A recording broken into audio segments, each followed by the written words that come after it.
Ladies and gentlemen, welcome to the showdown between the Vampire Coast, who shall be led by Luthor Harkin atop his Terrorgeist.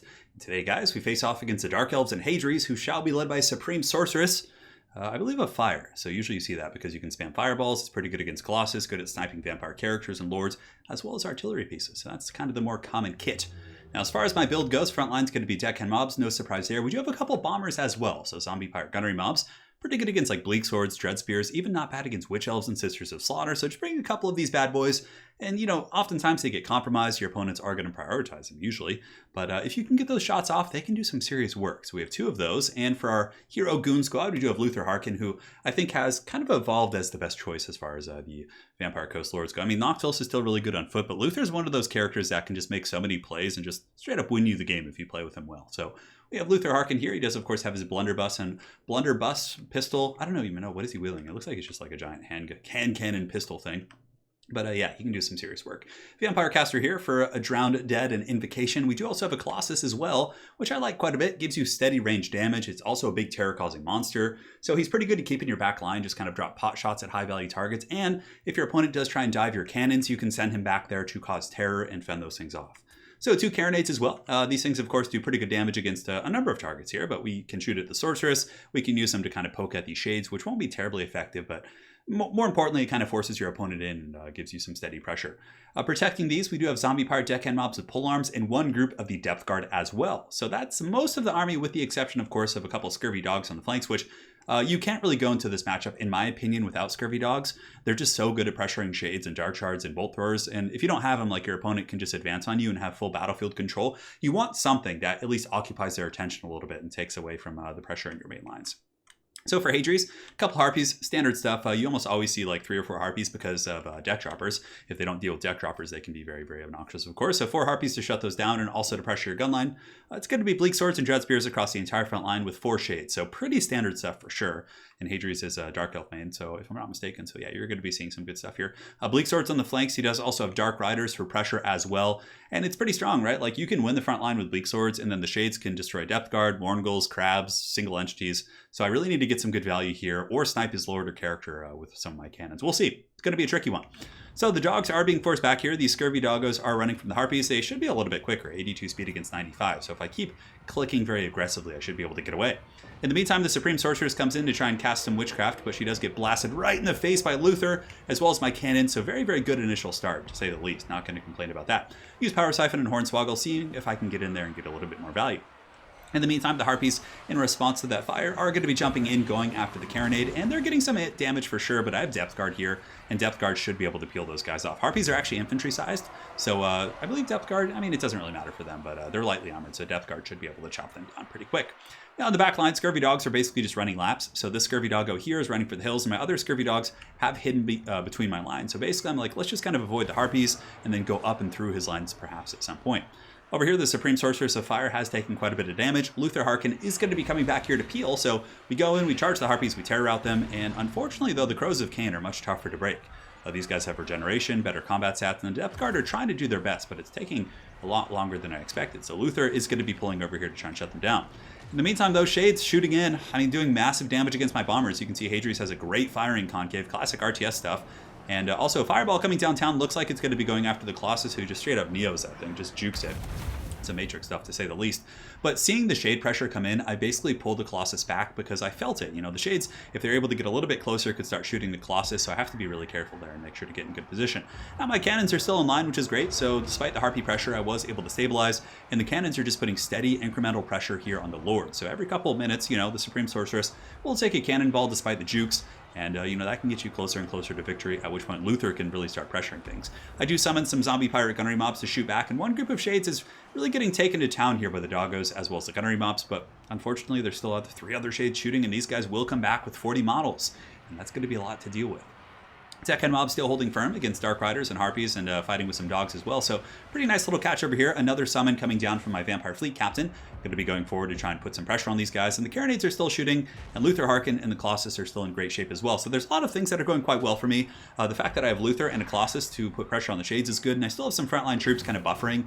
The main thing is making sure the Shades don't get like back here. If they can get back here, they can start wasting my cannons, they can start wasting my Colossus. I really just kind of have to keep that buffer zone using the Scurvy Dogs and the Zombie Pirate deck mobs. Granted, I think I'm out of scurvy dogs at this point. Now there's some doggos on the far side, which were able to chase off some harpies, but now the pressure really comes in. So another thing here, you can see the Supreme Sorceress getting cannonballed to the face pretty hard. You basically have to be like constantly juking if they have dual cannons, and that's a lot of work to say the least. So here you can see the Supreme Sorceress on the ropes, and if she does overcast and takes the damage from that, that can be very punishing as well. In the back, we still have the Depth Guard, trying to keep those guys out of range of the Shades, just for as long as I possibly can. Granted, ammunition is not a concern for Hadries. He has a ton of ammo left on the Shades. I think all 4 of them are above 50% ammo. Maybe this one's a little bit close, but for the most part, he's in really good shape here. Colossus is going to be going fisticuffs here against these Bleak Swords, who are also supported, the Colossus is supported here by some of our deck mobs, so we might be able to get some tear outs there, hard to say. Luthor Harkin going to be trying to secure the back line, still going after the Dark Riders, but the pressure from Hadries has been quite consistent, but thankfully for me, my Depth Guard are still in good shape, but now this is where I have to pay the Troll toll. I am ahead on the balance of power because I have so many powerful characters left. I have Luthor, I have a Colossus, and I do also have Depth Guard and a Vampire Caster, all in good shape. And his Lord's very beat up as well, but the main reason why the balance is like that is because of his Lord. Aside from that, like, his army still packs some punch. You can see a single volley there from the Shades just takes out my Carronade. The other Carronade's going to be going down next. So at this point, I have to get really aggressive. I summon some zombie Pyrodecan mobs, I attack with Luthor Harkin, and thankfully the Shades are a little bit bunched up. If they were kind of separated into like four little like quadrants like this, you know, across the board here, they would be able to crossfire a little bit more effectively. But the fact that they were all concaving to finish off Depth Guard and things like that, I am able to get some good engagements here. However, I mean, Hadri's really punishing me here. You can see my Depth Guard getting burning headed here, getting that head, and also the Shades shooting in and doing some good damage as well. But the Depth Guard are able to survive, it looks like. 33 models still is enough to finish this off, and Depth Guard are best used for anyone who watches football, for those of you in Europe or American, you know, or soccer here in America, whatever, you guys get the picture.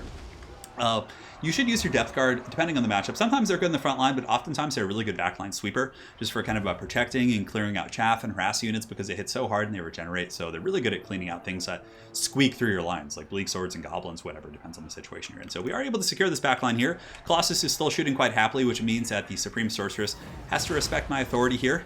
And my authority is a totally South Park reference. And we have to drop some bows here on the Sorceress and kind of keep her at bay. But Luthor's taking a lot of shots, and all it takes is a little bit of Shade Fire. You can see as the Shades do fire, there probably will be a bit of a shift in the bounce power if they get one more good volley like that. But it looks like I am able to juke that. And now the Colossus is coming into combat. So what's cool about this guy is he can move and shoot.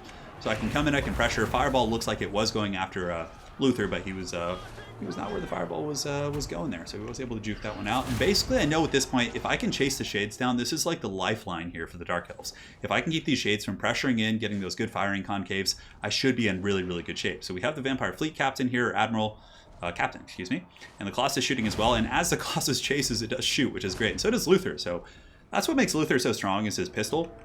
Like, if you put Luthor against, like, you know, like a Lewin type character or these other like beastly duelists, you wouldn't think he would do well based on his combat stats, but the fact that he has Hornswoggle plus that pistol, he shoots at the same time as his Terrorgeist attacks, he can usually just be super punishing. So here we are able to get a good engagement here on the Shades.